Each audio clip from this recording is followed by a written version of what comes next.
Hello, എല്ലാവർക്കും എൻ്റെയും എൻ്റെ കുടുംബത്തിൻ്റെയും ഹൃദയം നിറഞ്ഞ ഓണാശംസകൾ. അപ്പം നമ്മൾ ഇന്ന് വീണ്ടും ഒരു ഓണം ക്രാഫ്റ്റ് ആയിട്ടാണ് വന്നിരിക്കുന്നത്. കളർ പേപ്പർ കൊണ്ടുള്ള അത്തപ്പൂക്കളാണ് നമ്മുടെ ഇന്നത്തെ ക്രാഫ്റ്റ്. അപ്പോൾ അതിന് വേണ്ടിയിട്ട് കളർ പേപ്പറും ചാർട്ട് പേപ്പറുമാണ് നമ്മളിവിടെ യൂസ് ചെയ്യുന്നത്. ഇതിൻ്റെ ലോങ് വീഡിയോ ഞാൻ ചാനലിൽ അപ്ലോഡ് ചെയ്തിട്ടുണ്ട് കേട്ടോ. എല്ലാവരും പോയി കണ്ട് സപ്പോർട്ട് ചെയ്യണേ. അപ്പം ഞാനിന്നത് ഇടാൻ താമസിച്ചു പോയി. സാരമുള്ള നമുക്ക് അടുത്ത പ്രാവശ്യം ശരിയാക്കാം. ഇപ്രാവശ്യം എനിക്ക് ക്രാഫ്റ്റിൻ്റെ സാധനങ്ങളൊക്കെ വാങ്ങിക്കാനായിട്ട് കുറച്ച് ദൂരം പോകണമായിരുന്നു. കാരണം ഞങ്ങൾക്ക് ഇവിടെ അടുത്തെങ്കിലും ഇങ്ങനത്തെ ക്രാഫ്റ്റ് ഐറ്റംസ് ഒന്നും ഇല്ല.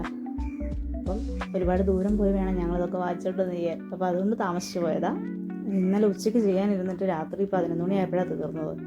അപ്പോൾ ഇന്നലെ രാത്രി എഡിറ്റ് ചെയ്യാനോ വോയിസ് ചെയ്യാനോ ഒന്നും ടൈം കിട്ടിയില്ല. അതുകൊണ്ട് അത് ഇടാൻ താമസിച്ചത്. ഇപ്രാവശ്യത്തേക്ക് വിട്ടുകളെ നമുക്ക് അടുത്ത പ്രാവശ്യം ഇതിൽ അടിപൊളിയാക്കാന്നേ. അപ്പോൾ എല്ലാവർക്കും വീഡിയോ ഇഷ്ടപ്പെട്ട് കഴിഞ്ഞാൽ സബ്സ്ക്രൈബ് ചെയ്ത് സപ്പോർട്ട് ചെയ്യണം കേട്ടോ.